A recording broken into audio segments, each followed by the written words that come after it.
Не десек те мешіттердің барлығы да әдемі ғой. Дегенмен де мына гидтардың өтірік айтқандары дұрыс болмады.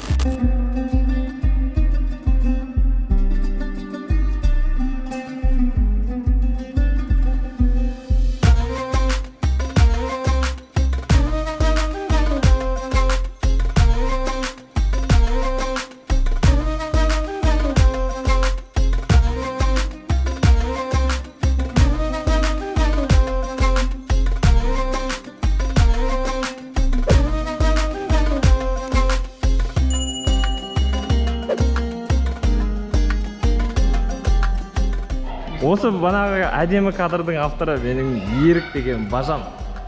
Мен ғой.